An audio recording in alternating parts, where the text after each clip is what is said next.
All right. Well, good evening, everyone. This is Jeff Carlson. I'm the director of the Natural Resources Department for the town of Nantucket. Thank you for coming to our fourth public meeting on input on the Nantucket and Madaket Harbors Action Plan. This is the first one we've done all remote, but we're happy to put this on tonight and give people a chance to share their thoughts on what they'd like to see happen in and around Nantucket and Madaket Harbors. Hopefully understand the harbor planning process a little bit better and what we get from it, and get some really good public input from you guys and see where we go. So I guess if we could skip to the next slide.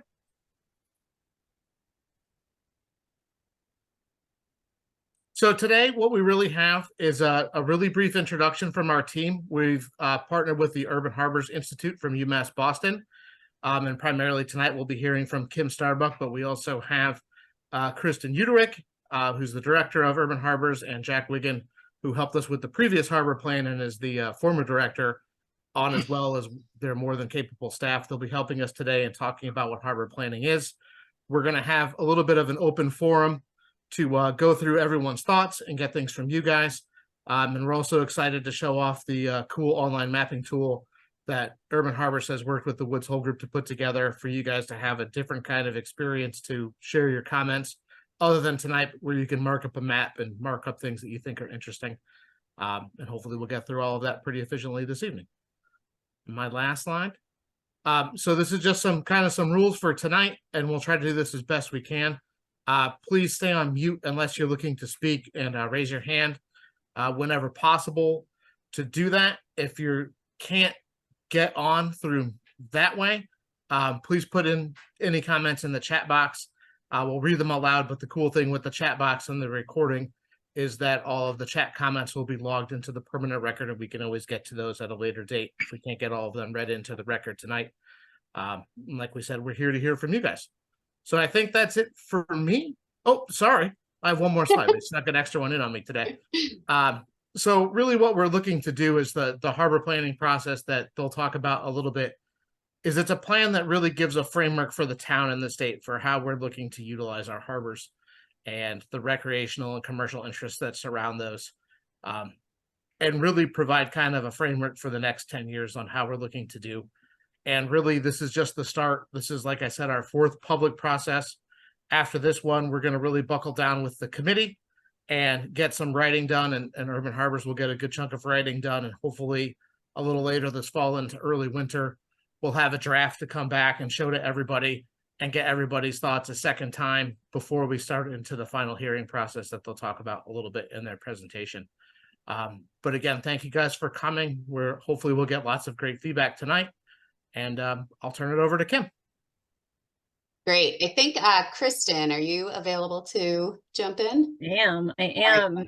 I want to thank everyone for being here. It looks like we have almost 50 people here, which is very exciting.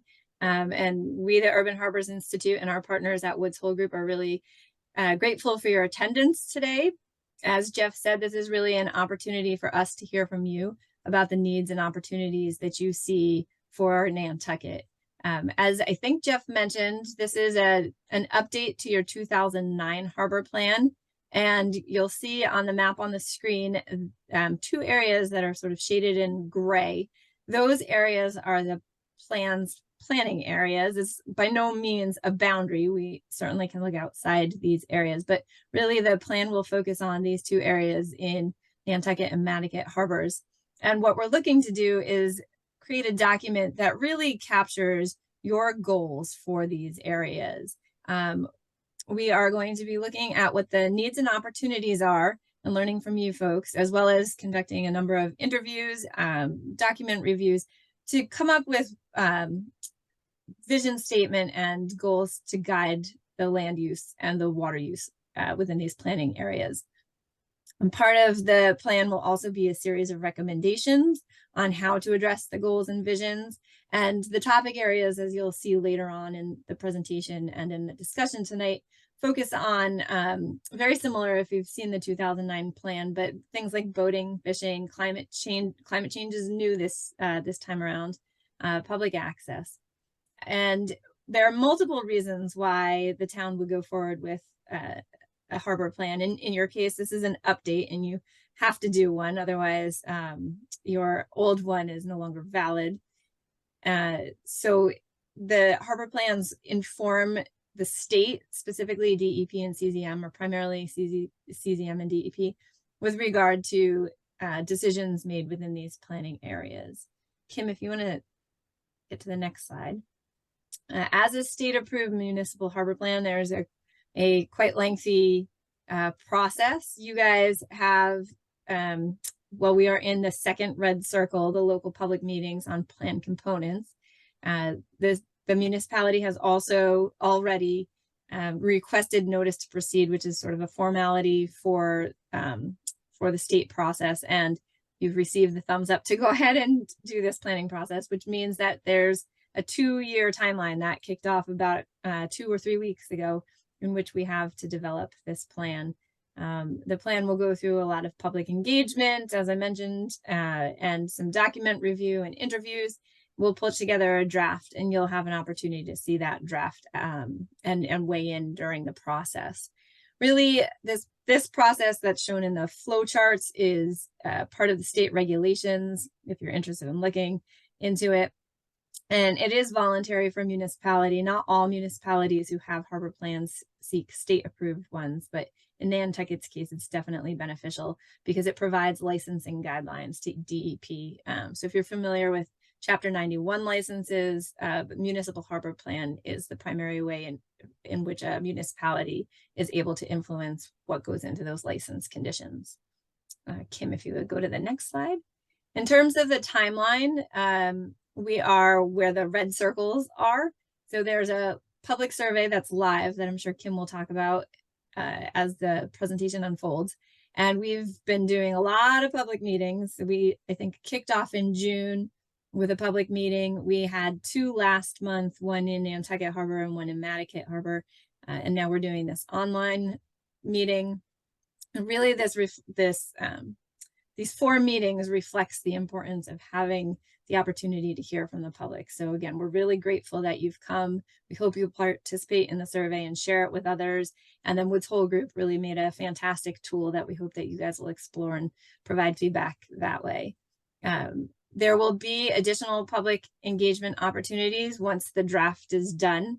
I will say the committee meetings, we meet at least monthly, and those are also open to the public. So if you had a comment, you are welcome to join those meetings. Kim will also show contact information at the end of this presentation. You're always welcome to reach out to UHI or the town with any questions or comments.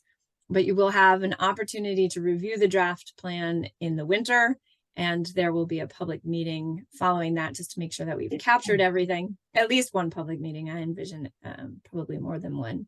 And then as the plan goes through the municipal approval process, there'll be additional public engagement opportunities. And then as it goes through the state approval process, there's also a public hearing opportunity. Once the plan is done, very importantly, it's the town's job, and perhaps some of you on this call's job, to really see the plan through with implementation. And so we'll work with the municipality and the committee to make sure that the way that the plan is written is something that's easy for you guys to take and run with after Woods Hole Group and UHI are no longer working with you. So I think that is it on timeline and engagement. Kim, I'll turn it over to you. Great, thank you. So I'm Kim Starbuck. I also work at the Urban Harbors Institute. And again, we're helping the town and the committee, who we have a number of committee members on the call today. We're helping them with updating the 2009 plan. So I have just a couple more slides, and then really what we want the bulk of this meeting to be is hearing from you all about issues that you see happening in the harbor, any recommendations for possibly improving on those issues, concerns that you're having, or even questions that you're having. So first, just the 2009 plan, it updated the 1993 harbor plan. And generally you want plans updated every 10 years or so. So you guys are on track and needing a new update to the plan. The 2009 plan was a very thick, dense document. And it had over 100 recommendations in that document related to water quality, natural resources, boating and navigation, public access, fishing, and the commercial waterfront. So a lot of recommendations, and there was really significant action taken on most of those recommendations. So there really was a lot of progress that came out of the 2009 plan. So we're looking forward to creating another plan that hopefully makes as much of an impact. And so right now, what we're looking to do is to develop new recommendations that are related to any new issues going on or ongoing issues that have been going on for a while. So a few successes from the 2009 plan. There are a lot of successes, it's just kind of a handful. There was a shellfish management plan, which actually the Urban Harbors Institute helped work on a shellfish management plan that really focused on improving the scallop populations. Talked a lot about public access to the waterways and how to improve that. We adopted, or the town adopted, a harbor overlay district in support of the commercial waterfronts. There was improvement made in the management of the moorings. The jetties at the entrance of Nantucket Harbor were repaired and raised. And then there were several ongoing initiatives for improving water quality. So a lot of really great successes coming out of that plan. Then we've had, so now, as you likely heard, we've had a number of public meetings and have already gotten a lot of really great feedback. Maybe some of you all on this call have actually already been to a public meeting. So we've had 4 public meetings and we've gotten a ton of feedback. This is just kind of a, overarching, here are some things that we've heard about, and we'd like to keep hearing about them. So related to water quality and natural resources, we've heard a lot about nitrogen loading, fertilizers, any sort of septic system leakages, enforcement needed, the need for more data, and a lot of stormwater issues, and then also the need for more education. Under boating and navigation, we've heard a lot about high fuel costs for boats, the need for more moorings, docks, and ramps, concerns over vessel speed and safety, any sort of boating facilities that might be needed. We've heard a few times some issues going on with the chandlery, and then we've also heard about the need for dredging in some areas. Related to public access, we've heard about concerns just about climate change and how that might impact public access. We've heard about barriers that people are having to access the waterfront, Chapter 91 issues, and then also we've heard about just some new potential access opportunities that people would like to see have happen. Related to fishing, we've heard about dredging needs and also the potential effect that dredging could have on some species of fish and shellfish, water quality impacts, general access for the fisheries, and any sort of threats to the fishing community, including any threats to the workforce. For coastal resiliency, you all just recently had a coastal resiliency plan finalized. So we've been thinking a lot about plan integration, so how to make sure that these 2 plans work together.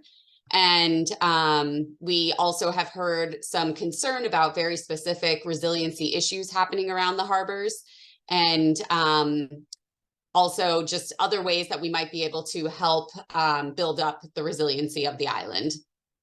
And then related to commercial and residential waterfront, we've heard a lot about needing more support services for users, more access points, more parking, potential waterfront upgrades. So this is just, we've heard a lot more than this, but this is just kind of an overview of some of the concepts that we've heard about. And I believe that is all before we get into the open forum segment of this. And so just a quick overview of what we're going to be doing. So we have some discussion topics that we want you all to think about, which include boating and navigation, fishing and shellfishing, water quality and natural resources, public access, coastal resiliency, commercial waterfront, Chapter 91, docks and piers, and then really anything else you want to talk about that's related to Nantucket Harbor and Madaket Harbor. So what we want is to open up the forum here to have people share any ideas or concerns that they're having about the harbors. Before I start that, though, I'm going to stop sharing my screen so we can see everyone. And I want to see if anybody has any questions about what we just covered, about what we're doing, the plan update, where we are in the process, why we're doing this, if anybody has any questions. And so again, to make a comment, you can raise your hand, which I should remember how to raise your hand. How do you raise your hand?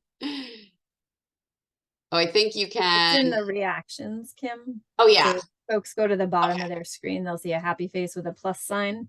Yeah. And you can click on that and raise your hand. Great. So you can raise your hand if you have any questions, or you also can write in the chat box. And if we don't have any questions, then we can jump into the comments segment.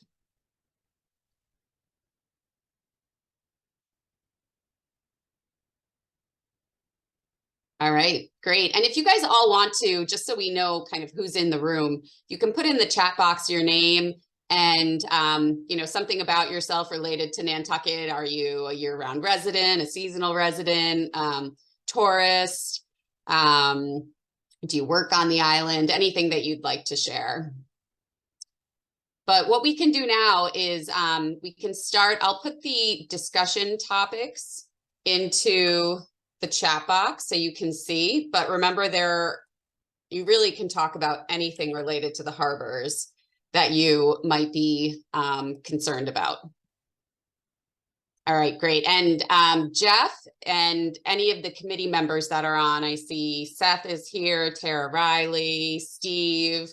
I think I saw Samantha come in, Emily. So they all will be, I see a number of other people, Jesse, lots of committee members are on here too. So feel free for anybody else to also jump in and help answer any questions that may come up. All right, great. I see Matt. Sure. So if you want to move this to the comment section, that's fine. But can you just explain the this action plan versus some of the other things going on with water quality work, just for those of us who aren't fully in the weeds, just to understand when things are relevant to this versus other things going on around the island? Yeah, so really, this plan is meant to really provide a framework for all of you moving forward to identify what are the big problems that you guys see happening and what are some recommendations. And so a lot of the work that's happening with water quality, a lot of the water quality testing, we're taking all that information in and we're going to be summarizing that in the plan. Also, you know, we'll basically be taking the relevant factors from these different plans that have happened that are related to what we're looking to have happen in the harbors and include that in our plan. So obviously we don't want to be repetitive and we don't want to, you know, just kind of do what has already been done, but take those relevant pieces and then expand on them and broaden them to make some clear recommendations moving forward. Got it. Thanks.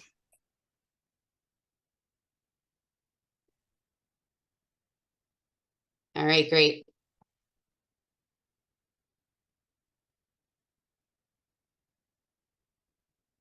One other thing I should note, there are a few different ways to participate. There are these public meetings. Also, I will put a chat in the chat box. I'll put a link to our online survey, which if you haven't participated in that, please take that. And then also at the end, we have this really cool online mapping tool that if anybody wants to stay on after, we can kind of go through and show you guys how to use it.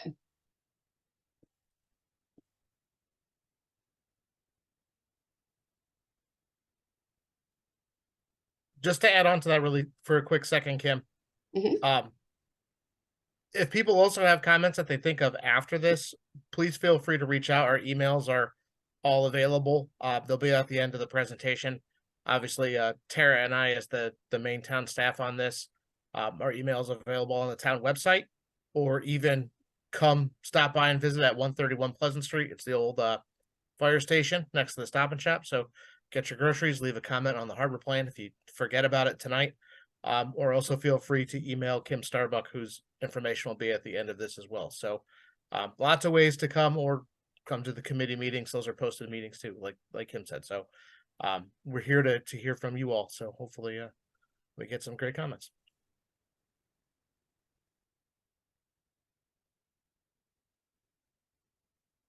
right, see Matt? Sure. Someone else can jump in, but I won't be shy. One question about the boundary. You said the boundaries and you said they're not limiting, but they're really where you're focused. How do you decide like how far upstream to go? And I'm thinking in particular about Madaket, where Long Pond is really tidal and dumps so significantly into the harbor. Was that intentionally included? Was it something that makes more sense to not include? Or could you just explain a little bit more about how you do the boundary and whether or not it's important to include more of the upstream water? Yep, definitely. And Seth might have something to add to this, but I can say that so there was a planning boundary that was for the 2009 plan, and we actually did expand the planning boundary for this, or the planning area for this plan, to encompass some more areas of Madaket and also some more areas of Nantucket Harbor. Most of it was kind of based on flooding and the kind of thing that you're talking about, which where exactly is the water moving to? We have heard some comments from people, which we're currently in the process of discussing about, specifically Madaket, and if it makes sense to expand the boundary a little bit more.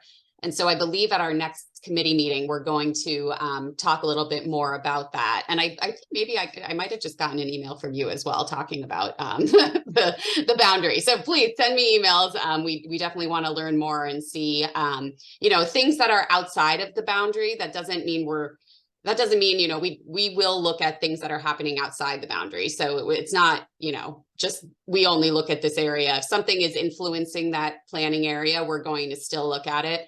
But we'll definitely talk about the Madaket area some more. And Seth, you might have some thoughts about how we expanded that Madaket area. Yeah, thank you, Kim, and thank you, Matt, for your question. So I was the one who advocated for expanding past the 2009 boundary to pick up all of the area of Madaket Ditch. But I indicated that, if we were going to cross Madaket Road and, by Second Bridge and go into Long Pond, then we were going to have to pick up all of Long Pond because, as you say, it is tidally influenced. It does connect to the harbor on a daily basis.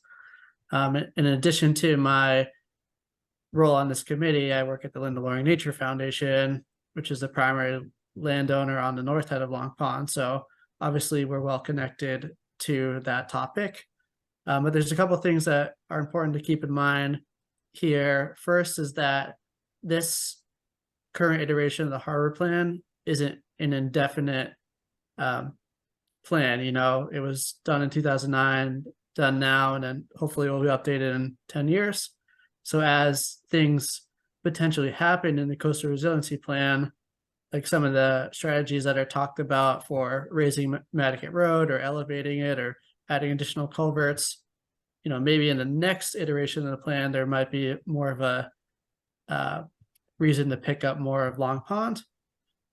But right now we can still adequately include things that are related to Long Pond, like sea level rise, climate change, pollution, all those impacts, without having it in the planning boundary itself. Thank you. Great, thank you, Seth.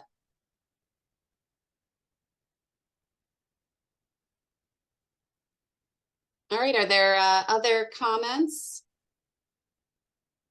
Again, we can hear, different thoughts that people might have about boating, dredging, fishing issues you might be having, anything related to water quality, issues you're seeing with water quality in the harbor, eelgrass, wanting more public access,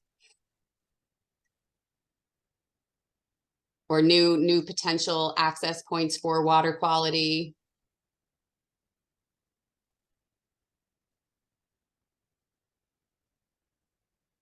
I'd like to raise a question. My name is Ted Bent. I'd like to raise a question about the management of the public access at Cathcart Road on the harbor.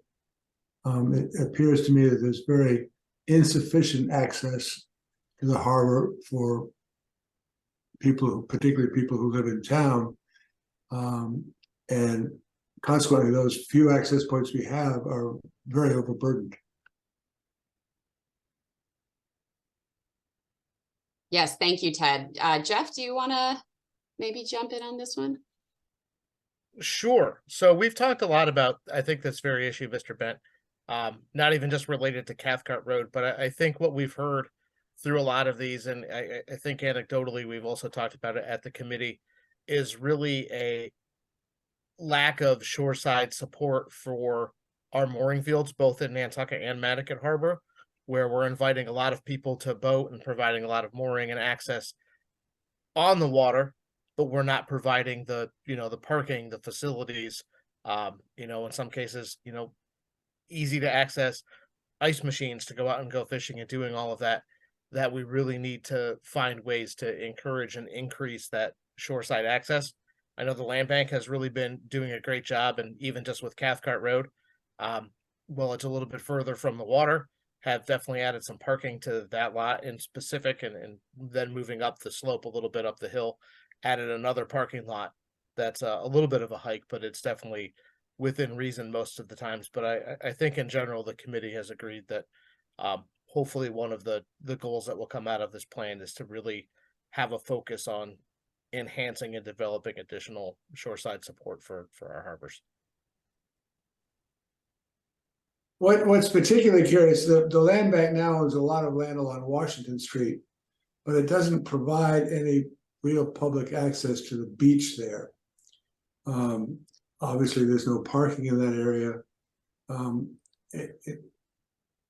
I have the impression that I live close to Cathcart Road, and the resources of the parking are so overstressed, and yet it's appropriate that people have access to these areas. Yeah, I think that's well heard. I mean, I think that's a concern that has really been one of the common themes through now the fourth public meeting, that we're inviting people to the harbor. We need to have spots for them to access and leave vehicles and safely get to and from the beach. I do know there's some plans that the town and land bank have been working towards on Washington Street to potentially enhance that area. But I know those are just conceptual, but I think the concept of increased public access and shoreside support is definitely a well heard concern. Thank you. Thank you, Ted. Are there any other concerns about shoreside access or facilities that are needed along the shore that you don't have? Or, other areas that if you generally feel like you have good access to the harbor and you're able to do what you would like to on the harbor? Has there ever been a thought to add an additional boat ramp in the harbor? Jeff, do you have thoughts on an additional boat ramp? The short answer to that, Emma, is yes. We've talked about it in many spots.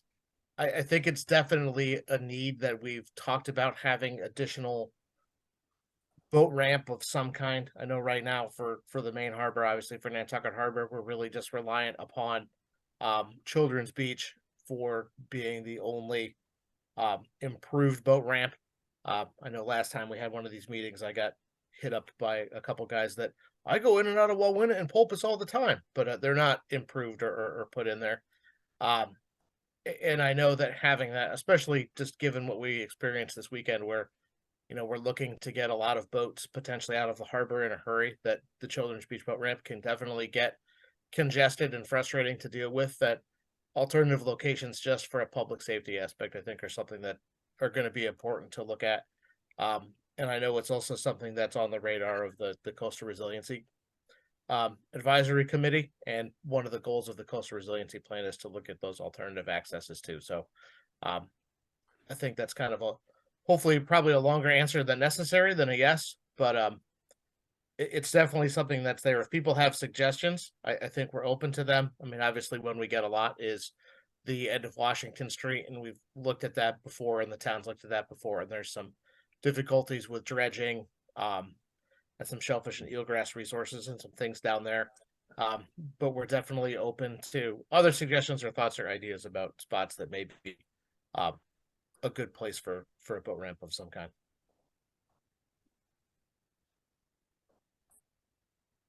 Thanks, Jeff. No problem.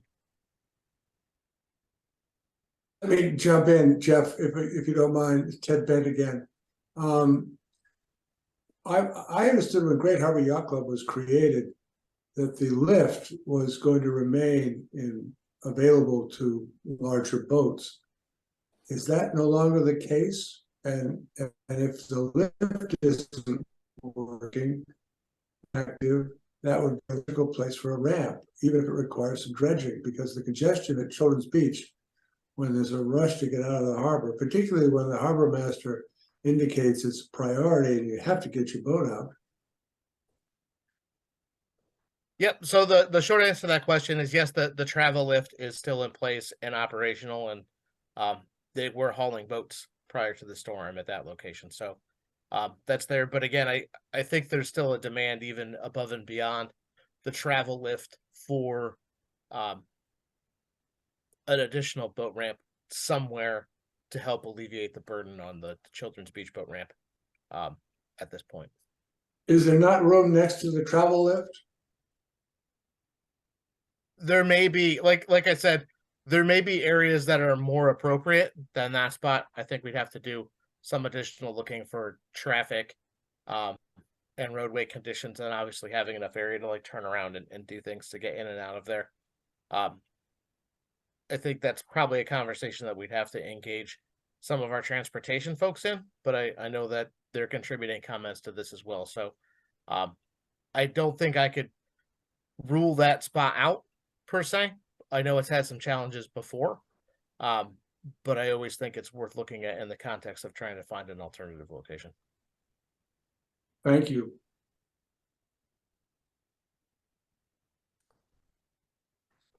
All right, thank you, Ted. I did notice a few comments in the chat, mostly people introducing themselves. But I'm curious if anyone that wrote something in the chat might want to expand on their comment or their concerns. Deanne, I don't know if you want to share anything about concerns you might have regarding Chapter 91 enforcement and public access.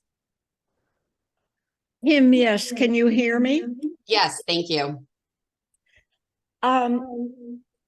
My understanding is that one of the issues Nantucket faces is that there is a virtual lack of enforcement for Chapter 91 licenses, which provide public access to the harbor and to the docks. Is there anything we can do to remedy that? Yeah, Jeff, do you want to talk a little bit about that? Sure, I'll try. I mean, I think Chapter 9's always been a little bit of the the $1 million question is, so Chapter 91 is a state regulation that's in place and is forced through the Department of Waterways through Mass DEP. There are very exclusive cases where they delegate some level of local enforcement authority to that, to groups like maybe like the Conservation Commission or to the town, depending on the license. I totally agree. I wish there was more follow-up and enforcement with that. I mean, I certainly think that, one of the goals of this plan is to obviously inform future Chapter 91 licenses with what the public interest is and what the access components should or shouldn't be. But I certainly think it's not inappropriate to pose the question about, are there ways that, we can gain some level of local reporting or local enforcement to try to help that out. I mean, they're a program that, like a lot of programs in the state, is, strapped for manpower. That if there was a way that we could expedite that review, I think it would be helpful. But it's definitely a challenge. It's definitely a challenge that we've talked about many times, that we don't really have, outside of reporting potential issues with licenses. We don't really have a significant way to address those, other than asking real nice sometimes. But I definitely think that the harbor plan is a really great avenue to contemplate some ways to aid the state or request some way to help. Great, Deanne. Thank you, Jeff. Then hopefully that can be emphasized in the update of the harbors plan. One other really important objective that I know I'm looking, Alan Reinhardt is on this. I think he's here. But Alan's dream has always been to have a harbor walk from Brand Point around to the creeks. And I know the land bank has slowly been attempting to implement that. But I think if we just don't have public access all around the harbor, there are sections between Brand Point and the creeks that are not open to the public. And I think in the long term, if we can establish a harbor walk, it would be a great step forward. We go out to visit our children in Oakland, and there's a harbor walk around Oakland Harbor, and we don't have one in Nantucket. We can't walk from Brand Point around to the creeks. So hopefully, Kim, in this update of this iteration of the Harbors Plan, that we could emphasize that. Thank you. Thank you. Yeah, that's definitely something we can emphasize in the plan. We'll discuss with the committee and come up with some ideas around that.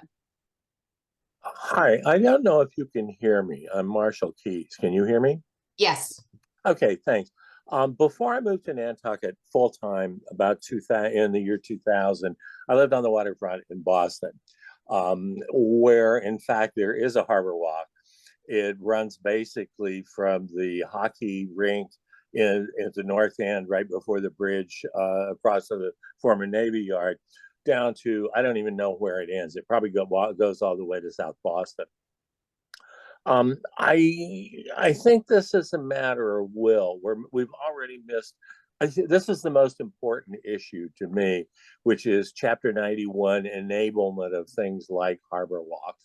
We've missed huge opportunities with the construction that's going on Brant Point now.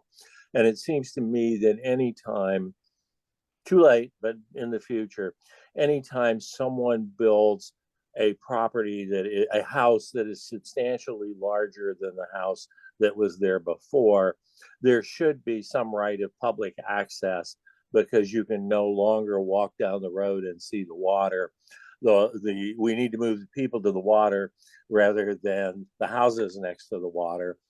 I still can't figure out. I assume that the Nantucket Yacht Club is grandfathered in for a century, but if Boston can do it simply by not permitting development. I lived in a waterfront high-rise, and they couldn't. We had people walking through in front of our door all day long because of the harbor walk there, and it's good. It's a good thing, and I don't know what we would have to change locally other than building the will. So it's an important issue to me, as it is to Ms. Atherton. Great. Thank you, Marshall. Yes, we'll definitely make note of this. And I believe we've heard this from a couple other people as well. So it seems like it's important to the community to look into ways to do this. So thank you. And just so everyone knows, we do have a number of note takers on the call today that are writing down all your comments, and we'll also, this is all being recorded, and we have the comments in the chat box. So we're making sure we're getting everything down. All right, I see a couple questions, it looks like. One from Kathy saying she's noticing more algae east of Cathcart area. Does algae development fall in the scope of this project? So definitely it's something that, you know, we are looking at natural resources issues and water quality issues. And so that could relate to algae development. Do you want to expand a little bit on exactly what you're seeing? Sure, thank you. It's really actually a bit north of Cathcart, but just a lot of algae and also a lot more geese. And, you know, they could relate to one another, but just a lot more algae on the stones that are along the water. Thank you. Has anybody else noticed something similar? Or I don't know if Emily is on the call here and does a lot of water quality testing. I don't know if Emily has any thoughts on this. Preempting Emily for a moment, I live in Shimo, and there's significantly more algae on the beach in the Shimo area, and it is related to the geese. That when the geese defecate, it provides the medium for the algae to grow. And it's a cycle, and the more algae there are, the more geese that come in to eat the algae. And apparently it goes round and round and round. And I'm not, it would be nice if there were a civilized way. I missed the last part of what Ted said, but I would say that the Natural Resources Department definitely does more water sampling in Nantucket Harbor. But I think that the geese could certainly be a contributor. Another thought would be some of the rain that we've had later this season, which could certainly be washing additional nutrients from the surrounding watershed out to the shoreline. That could be another possible source of nutrients for seeing more algae right on the rocks and the beach that way.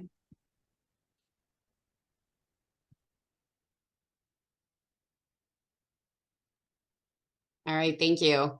Yeah, it's definitely something that we can look into and make note of as an issue in the plan.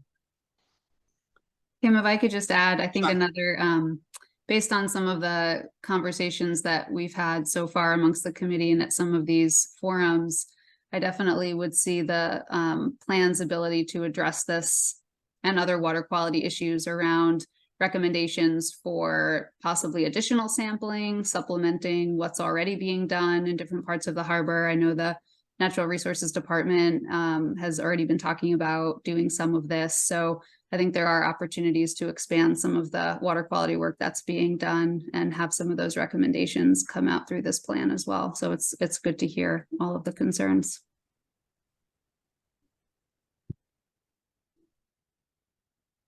All right, thanks, Kathy and Emily. So I see another comment here, which Emily might also be able to help answer here is, has water quality improved or declined since implementing components of the 2009 plan? If it has declined, are there any projections of how much quality would have further declined without implementation? I actually can see that Tara Riley is on the call. I might pass this question over to her. Tara, if you want to address it again, because the town's actually done a lot more of this data collection than we have. Yeah, sure. Thank you, Emily. So yeah, we've been testing our water for quite a long time now, and I feel like every year it improves slightly. We've set our total maximum daily loads, which is a threshold for nitrogen that we have to stay below. So we have several programs and initiatives that help us maintain that. Could we be doing better? Of course we could. There's new challenges every year and new pressures on the harbor. And so that's what this plan is going to provide. We're going to be able to update our water quality testing and increase it and the frequency and look at new things that we didn't really consider in the last plan, like ferry speeds and turbidity in the water as a result of that. And, other new chemicals and things that are popping up that are of concern.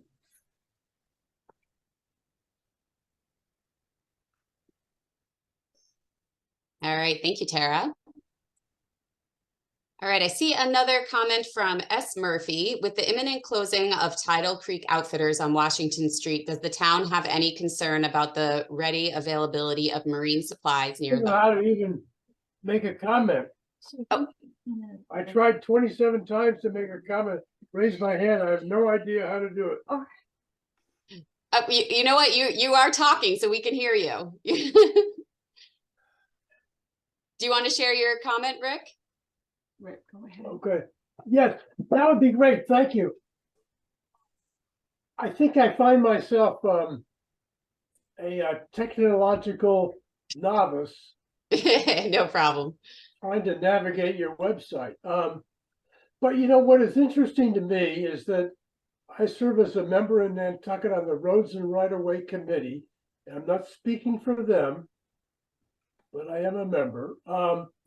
And we have tried repeatedly to have the town share Chapter 91 licenses with our committee that I think would be helpful in dealing with the Harbor Walk issue that was raised earlier. And somehow they just don't seem to be available. I'm hoping that Jeff is on, Jeff Carlson, and we can get back to a situation where all the Chapter 91 licenses on properties abutting the harbor are made available online to anyone who would like to review them and be assured that public access in front of those properties is available for all to pass and repass. Thank you. Amen. Thank you, Rick. Jeff, did you have anything you wanted to add on that? Yeah, real quickly. So for a license to be valid within the Commonwealth and technically be valid, one of the requirements is that it's put on record. So all of the licenses that are currently valid should be on record at the Registry of Deeds. I know that can be kind of a pain to mine out that information. Honestly, that's how we mine out the information. We're looking for those licenses. Certainly open to kind of a greater discussion than this forum probably on efficiency of getting that posted and sorted out and save everyone the trouble of going through the Mass Land Records website or going physically to the Registry of Deeds. And I also understand that doesn't include all of the licenses that may have been filed for, obtained, and not recorded, which happens from time to time. And that's something that is not available through the state yet. They've said that that repository should be online at some point. I think we're all still waiting a little bit, but I think that's a concern that's well heard. And I think something that would be a really good goal to have some sort of easier access for that information.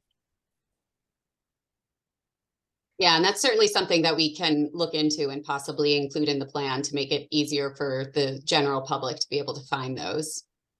So yeah, I've done a lot of searching on that website and it can be a little cumbersome.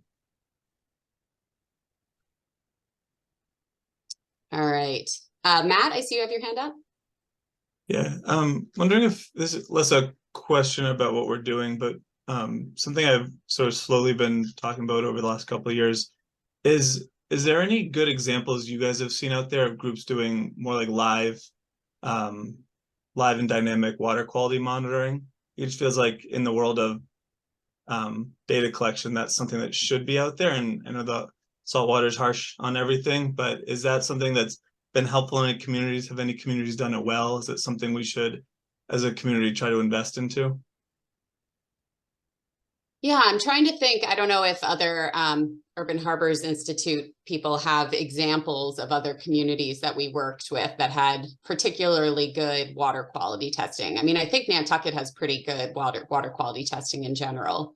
But if anybody can think of somewhere else that might have, or even Dak, who's here with Woods Hole Group, might have an idea of somewhere else that could be something to look to. I'll hop in. I actually have a couple examples that I've run into. So there are a few spots. Obviously, for some really basic parameters, you'll see things. NOAA does kind of real-time collection that they post, but that's mostly related to actual physical properties, temperature and wave height and wave period and things like that. One of the spots that we've looked into a little bit for how to do it and what the resources to do would be. And this is not in Massachusetts, but something that we follow a little bit. For those who remember, just a few years ago on the news, there were lots of stories about when Lake Okeechobee let free, and there were all of the huge algal blooms, and there were manatee deaths in Florida and things like that. Some of those communities there have since installed kind of continuous monitoring stations that post, so people can start to see if conditions are getting in kind of a range. It's almost like weather prediction, right? Where they're looking at it and they're starting to see things, whether it's temperature or dissolved oxygen, or looking at those cycles and posting those more so they can try to predict when those big algal blooms may or may not be, just from those parameters.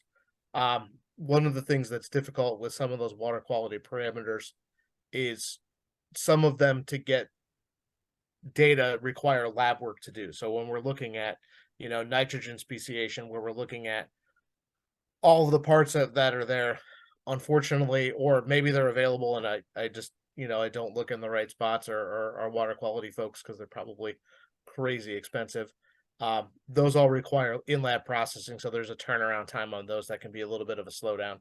But I certainly am interested if people have a resource or know of something.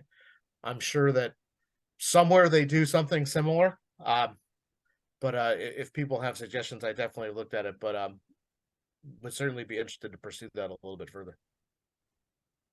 Great, thanks. All right, thank you. I want to make sure I get to, it's S. Murphy. So with the imminent closing of Tidal Creek Outfitters, does the town have concerns about the readily available supply of marine supplies near the harbor? Jeff, do you have thoughts on that one? Sure. I actually wish, would definitely encourage someone to go back, as terrible as it may sound, and watch the last committee meeting. This was like #1 topic of conversation, was what was happening with, you specifically mentioned Tidal Creeks, but what was happening down there and the need for a ship chandlery.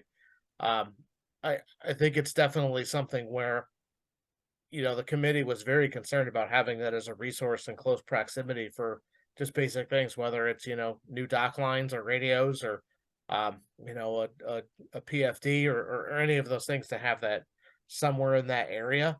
I'm not sure the best way to approach that from a plan standpoint, whether we want to find ways to incentivize those businesses. I don't want to speak 100% for the town in this case, but I'm not sure that the town is interested in owning a ship chandlery or doing that, because I think that may be fraught with problems for us.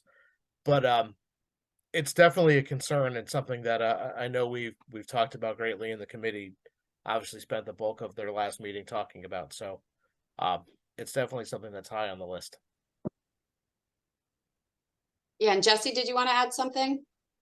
I just wanted to, I don't know if it's clear to everybody. I mean, certain things are really obvious about what this plan covers, but I thought maybe you could touch on, the economic redevelopment, which I think that question is really getting at. How does this plan influence economic redevelopment? Like, as we know, there's going to be some redevelopment in the near future, like 5 to 10 years. And how does this plan and, influence that?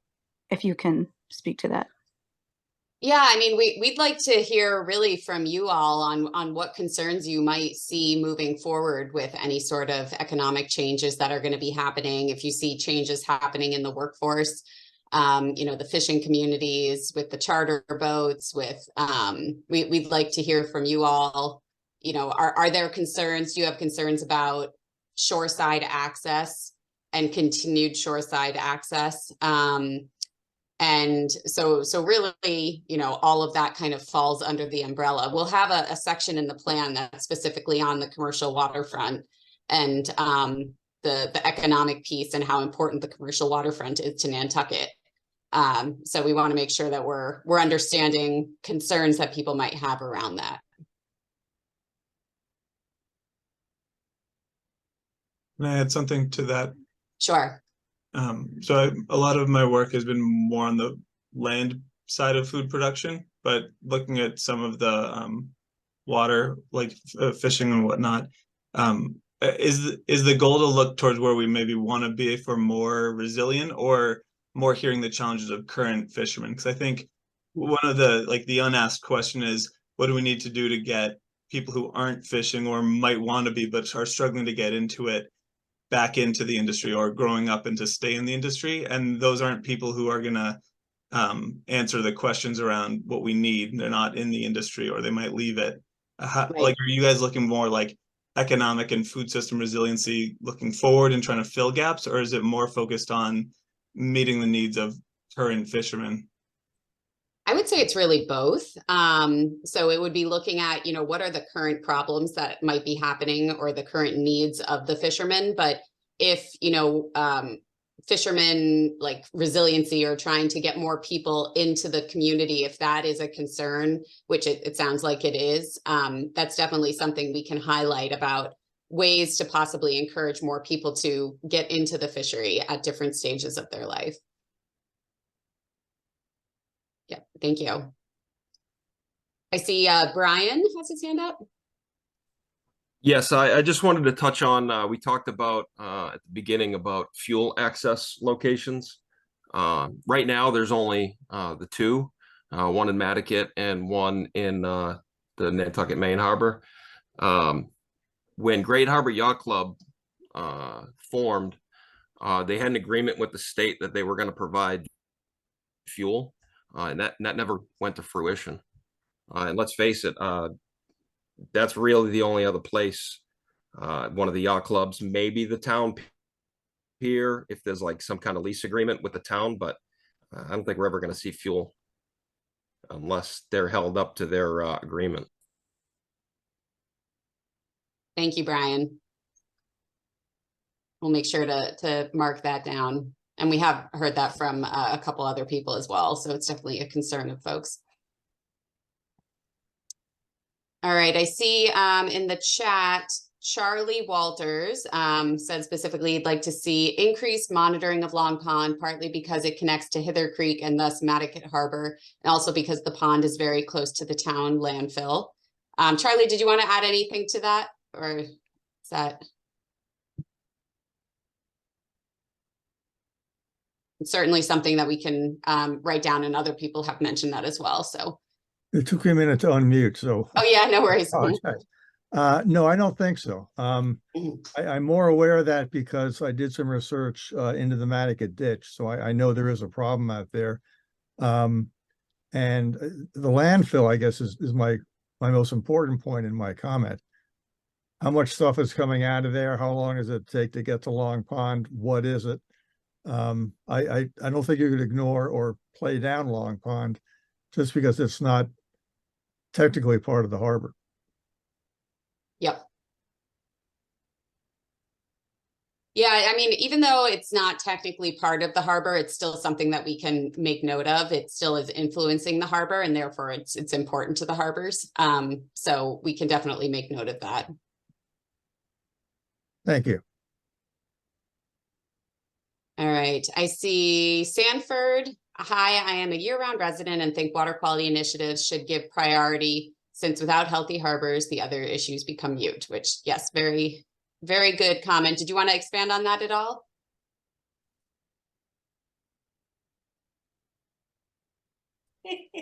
No, thanks. That was it. Great. And from Burton, hi, Burton. One question or comment, one of the water quality issues was talked about during the harbor report. During the harbor report was turbidity. Is there anything that can be done to address the turbidity problem? Does anybody, like maybe Tara or Emily, have a thought on that? I think like one of the things that is a new issue that wasn't addressed in the last harbor plan has to do with the increase in the amount of ferry traffic and just overall harbor traffic that we're experiencing. We have ferries coming from, all over the place now on, a faster schedule and cruising into the harbor pretty quickly. Not all of them slow down. Not all of them slow down on a year-round basis. And it just creates a lot of turbidity in the water, which is, creates a cloudy situation that blocks out sunlight, and that affects our eelgrass. It affects the water quality, and it's, a lot of people, a lot of other harbor entrances, you creep and crawl very slowly into them. And Nantucket Harbor, it seems like people, they're supposed to slow down at the cut, but it doesn't always happen. And I see it because I'm at Brant Point, and that's one of the issues that I would like to see discussed and come up with, some options for how to handle stuff like that. And besides the turbidity, the increased wave action too from the wakes and stuff also is like a physical pressure that's added to the habitat as well. And I guess I would just add on to that. I agree with everything that Tara just said. And in addition, as we see declines in the health of our eelgrass population, the sediment is just not being held in place as securely as it was when there was more eelgrass. And I think also I'm hopeful that this plan update will incorporate some additional recommendations to help us improve and maybe better enforce some of the existing regulations we have, like our fertilizer program, and also address some additional recommendations for stormwater. I know the town's moving in the right direction on stormwater, but certainly without properly cleaning out our catch basins, and there's also a lot more material that enters the harbor from those outfall pipes.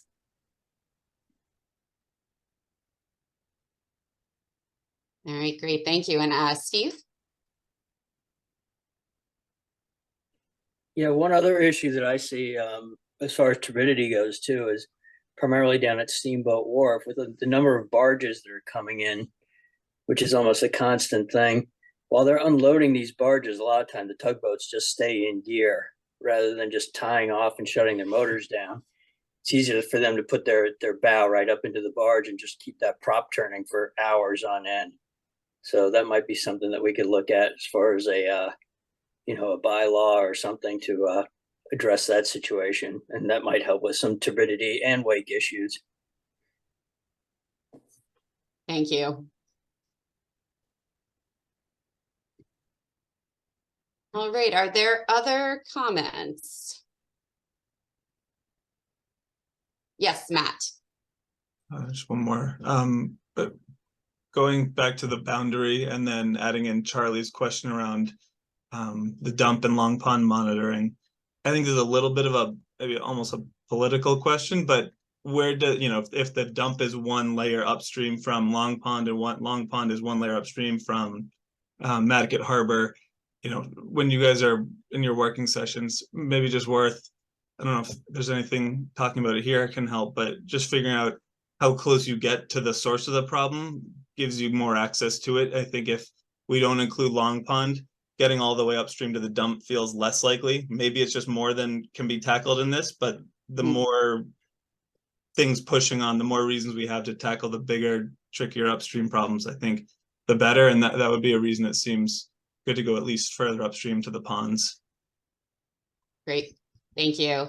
Yeah. And so in 2 weeks, we have committee meetings every other Monday at 1 o'clock at the trailer or on Zoom. And we're going to be talking at the next meeting. I believe Bruce from Madaket is going to come to that meeting and talk a little bit more about the planning area in Madaket. So Matt, if you're able to attend, if not, we can just communicate through email, but we can figure that out. All right. Any other comments? I see one that just came in, Tom. I'd like to bring up Petrol Landing, whatever it takes to battle that out legally with neighbors and make the existing plan a reality needs to be done. Okay. Jeff, do you know more about that? I think I'll turn that question over to Jesse Bell. We are battling that out legally. We have been for quite some time. And yeah, I mean, we want to get it done as much as everybody else does. And the design was done at a time where, resiliency wasn't really even a thought. So I think we will need to look at that. But at the same time, we also want to get something done there. So, but we're working on it. We continue to work on it. So. Great, thank you. All right. Just if I may, can I say one more thing? Just to follow up. Appreciate that. And I know I've been talking about this with Eric years ago, so I know I've emailed Jesse about it. But just as something that's already planned, and I know it might not be perfect going forward, but it goes back to just getting something down, accessibility, recreational and commercial, just a waterfront access. It's really the perfect spot, and just kind of getting something going. Whether it's charter boats that don't have moorings or slips, picking people up there, whatever the case may be, it's a good start, I think.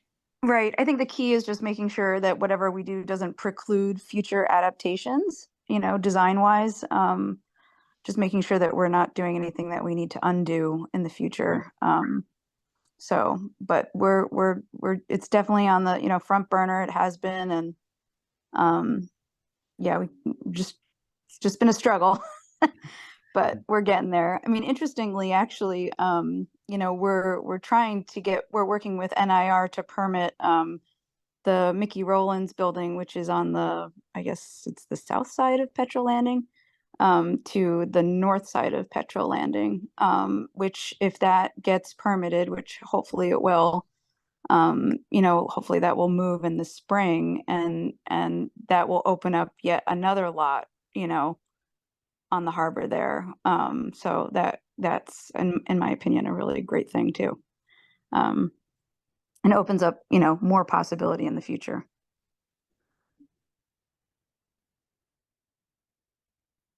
All right, thanks, Jesse. I see another comment from Brian. Create a commercial only boat ramp next to Great Harbor Yacht Club. Boat yards pay to use. Will rid excess traffic through the town and also make the children's ramp open for everyone else. Make the town pier similar to the boat basin, expand the floating piers. Great, thank you. Is that something that the town has considered, Jeff?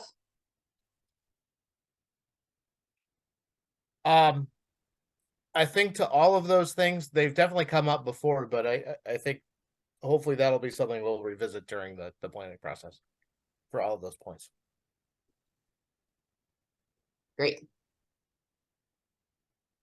All right, any final comments? We're getting towards the end. Again, this isn't the only chance to participate. We do have a couple more slides, and then I want to share, actually, if somebody from Urban Harbors Institute wouldn't mind putting a link to the survey in the chat box, and then also a link to the online mapping tool in the chat box. Those are two different ways that you can participate. But does anybody have any final comments or questions that they'd like to share for this meeting?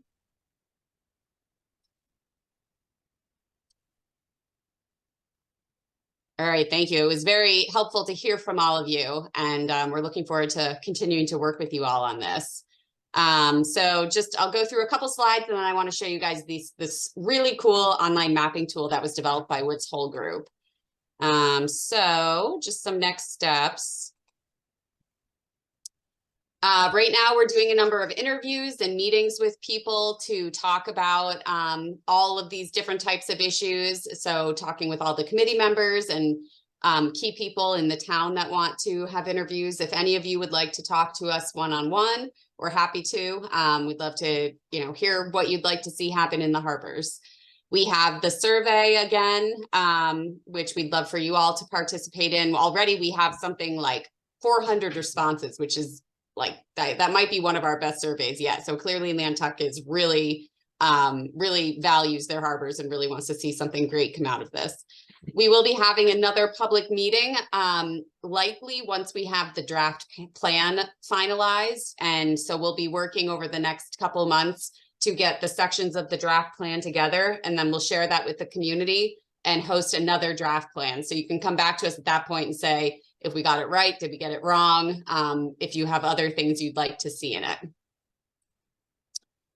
We'd love for you guys to stay engaged. If you'd like to talk to the town about anything specific, you can email Jeff and Tara. You can send specific comments directly to me if you'd like to. We have a running document just of comments that people send through email, so you can send that. We have kind of a long website link there. That is the Harbor Plan website. That has links to the survey, information on the plan. It has a link to the 2009 plan. You can also scan that QR code and it will take you directly to the town website. All right.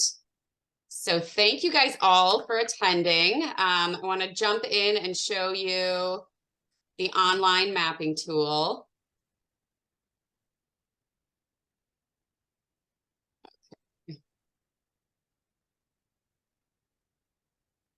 All right, so you can access that online mapping tool in the link that's in the chat box. And here you can see Nantucket, obviously. So this was developed by Woods Hole Group by Dak, who was on here earlier. And They did a great job with this tool. You can see the planning areas again, which are, you know, basically all the other areas are grayed out. But you can see how it expands up to Muskeget and Tuckernuck, Madaket, and then we've got Nantucket over here. The instructions are on the left-hand side. So basically to use this, you go up to the right-hand corner, which is up here, and you can make a comment. And the point of this really is to make a comment that's specific to an area on the harbor. So let's say if you had a comment specifically about Brant Point. What you would do is you would zoom in. So you can either zoom in up here on the left with the plus arrow up here, or using your mouse. You zoom in and find Brant Point. And then what you can do is then you end up making a comment. So right up here on the upper right-hand side, you can see this is how you make a comment. And what you do is you select what you'd like to make a comment about. So it could be boating and commercial waterfront, fishing and natural resources, public access, flooding, or then anything else. And then you make a point, and you can put your name in if you'd like to. You could put your email. And one of the questions is, what category does your concern fall under? And this might be a little redundant, but I can't remember what I clicked on. Other. What do you suggest is done to address your concern? So you can say improve, expand, reduce, mitigate, or other. And then you can add any sort of issues you're having. Want more public access. And then that's basically it. And then you click it away, and then it's still there. So we'll be able to really pinpoint your issue and be able to relate it to a specific part of Nantucket Harbor. So if you want to erase something, you can go down here. There's an erase button, and you can erase. If you want to redo something, you can use these little buttons down here. If you want to find an address or a place, you can put it up here and put in exactly what you're looking for. And yeah, you can then just generally see over here all the different instructions if you're having any problems. There are also a couple of layers that you might be interested in, some that show flooding. So if you're specifically looking to make a comment, let's say on the flooding, which is right down here, what you can do is you can turn on a layer, and it will show, so these are some state modeled flooding layers that show areas that are going to end up flooding in the future, or probabilities of certain flooding happening. So what you could do is if you're considering wanting to put something down on flooding and want to take a look at these different data layers that show the flooding potentials, what you can do is click on this. So this would be for 2030. This is 2050. And this is under, you know, kind of current conditions or current outlooks. Or you can go into 2070 and turn that one on and kind of get a look at what flooding might look like, which might end up helping your commenting. So that's generally the tool. Did I miss anything, Urban Harbors Institute? I don't think so, except that you can see other people's comments. So as you log on and more people begin to populate it, you can look at other people's comments and see what they said. You cannot delete them, but you can certainly read what others want to say. Great. Does anybody have any questions about the online mapping tool? Yes. How do you find it? Yes, so we have a link. I'll put it in the chat again. Do you see the chat box over on the right-hand side of the screen? Yes. Okay, so if you click that link, it should take you directly there. And what we can do is we can stay on for a little bit if anybody wants to play around with the tool and ask some questions. We can stay around for 10 minutes or so and help you out. Yes, Steve? Yeah, hi, Kim. Is there also going to be a link to the to this tool on the town website where the harbor committee is? Yes, definitely. And we'll also be putting up this link. So this is actually a new tool that's live today. So you guys are the first ones to be taking this, taking the survey through this tool, and we'll put this up on the website as well, the town website. All right, anything else, Jeff or Tara?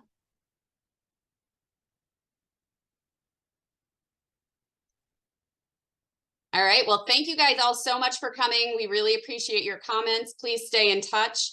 And, we've provided many different ways to get in touch with us, so feel free to email me. We can get you on our email list if you're interested.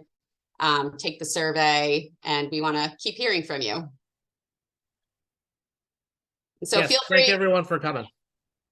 I know it's dinner time right now, so I'm sure you're all hungry. But we'll stay on for another 10 minutes or so if anybody wants to stay on and ask questions about the online tool. Great. Thank you all so much. Thanks, everyone.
I have one question.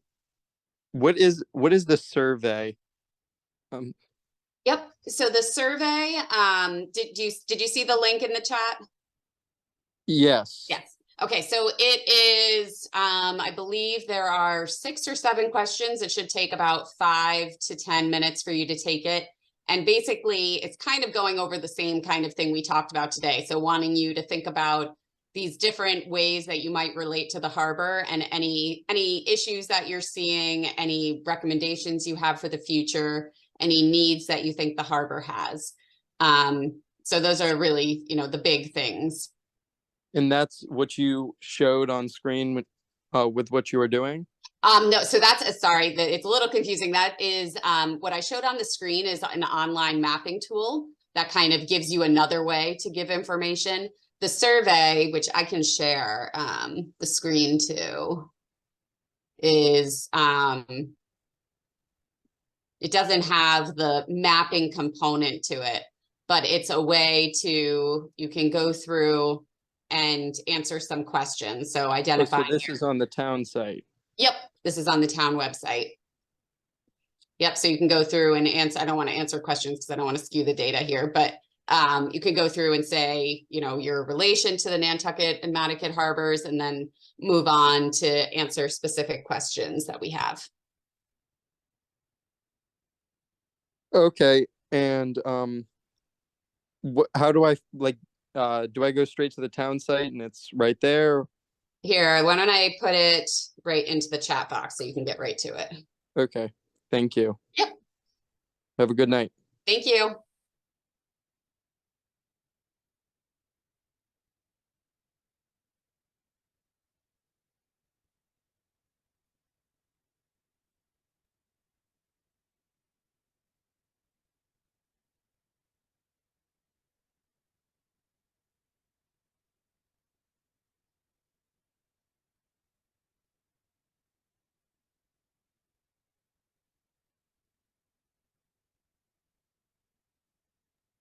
Hi, Kim. I had a question. Can you hear me okay? Yes, I can. Awesome. Great meeting. Thank you. So on that tool, how much detail is okay? For instance, if I wanted to indicate a resilience idea that ties together the reality that the watersheds are part of the problem if fertilizer and other things are entering the waterways. So the zone near the harbor, I mean, it's complicated because there's so much that ends up in the water that's not on the edge of the coast. So one example of probably many is out here by Folgers Marsh, in Folgers Marsh actually, is the road. It'd be nice to elevate. Is that level of detail too much, or is that what you're looking for? Excuse me, sorry, I started sneezing. Yes, I think any information you want to provide is never too much information, and feel free, sometimes your comment might not relate to just one specific point. It might be, a larger area. So you can write in your comment, this relates to, this specific part of the watershed or what have you. So yeah, I would say, as much detail as you can provide, that would be great. Thank you. Yeah, thank you.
Hi, Kim. I had another comment. My connection's really bad, though. I keep dropping out. So I just tried to put a dot right there at Folgers Marsh on the road, but when you're outside of the boundary of the project, it won't let you mark. So I don't know if that's something you said, but I just realized that, so I thought I'd share that. Oh, thank you. Let me try that. So if you're outside the boundary, it wouldn't let you put the point? That's it. Yes, it tells you that. So maybe it lets you put a point, but it ends up on the edge of the boundary, but it will say in the box out of a project boundary or something to that effect. But I think you can still write something. Okay. I just don't know if it will let, like, so for instance, the Long Pond comments, Yep. might not be able to put them in. I don't know, but that's what I just saw. Just wanted to Okay, share that I with think you. it should all still be, I think we'll still be able to access it. When You can describe it. Yeah. Anyway, you know. Yeah.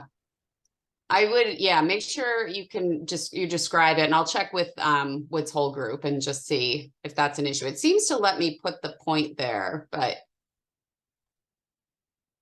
I'll check with them and make sure.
Kimberly, could I just ask one last question? Yes. Okay, how will this map tool be popularized for the people who weren't in this meeting? Yeah, so I have an ongoing email list and that from people that have attended the meeting. So we're going to send it out to all those people. We'll put it up on the town website, put it up on Facebook. But we'd be open to any other suggestions you might have, or feel free to circulate it broadly. We'd like lots of people to be able to use this. Yeah, so this is something that you'd want people to see and use. Yeah, definitely. As the main source of complaints. Yep. Yep. So maybe it would be effective to do, I don't want to dirty up the world with QR codes, but because I know how many of us feel about having those everywhere, but right. Having those at like centralized locations at the harbors potentially. Oh, yeah. That's a great idea. Yeah, just in case. Definitely do that. All right. Just wanted to stick that point out there. Great, thank you. Yeah, I can talk to the town about maybe they can get some flyers posted. Sounds good. Thank you. All right, any other questions before we sign off?